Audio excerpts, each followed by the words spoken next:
As a condo or HOA board, you're going to occasionally make mistakes. The question will always be, how do you fix your mistakes? In this video, two of our experts answer that question.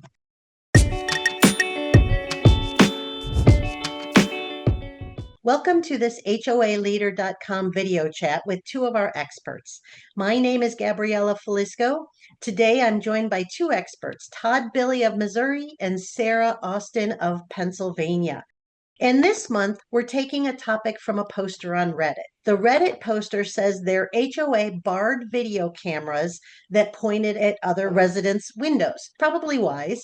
So then, when the poster reported to the board an apparent violation, the board claimed that was never a policy or rule and told the poster to contact law enforcement. So the poster went back, checked the meeting minutes, and voila, the rule existed in prior minutes. So here, we start by assuming this board changed its policy, and we ask our experts generally whether owners should be notified each time there's a policy or rule change. So just a note, our experts are providing insights based on the laws and practices in their state. This video is intended to provide you with some general guidance you could use if you approach an expert in your state. So with that in mind, let's jump in. Todd, let's start with that basic question, which is, if a board changes a policy, should they always notify owners, or should they just put it in the minutes and that's fine? First, you do need it in the minutes because, that's going to be the documentation of the action.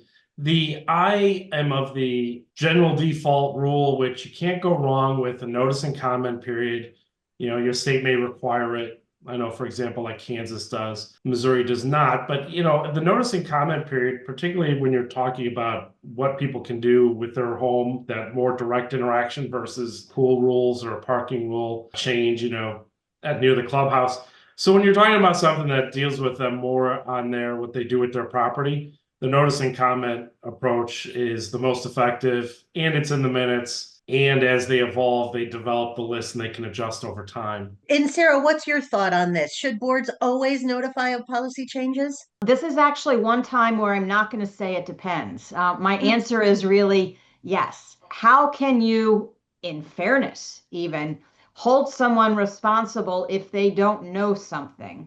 Just because it's in the minutes doesn't really mean that somebody knows about it. I'm not sure that I would feel comfortable going into court and arguing, well, they should have read the minutes of the board meeting where this policy was adopted. I would say that it is probably best practice to notify owners somehow, whether it's by mail, which can get expensive, but certainly by email, or if there is a website or something like that, post it on there. Let everybody know, here is the change and here is the effective date. And that way there won't be any question for later enforcement. Okay, great. Good information.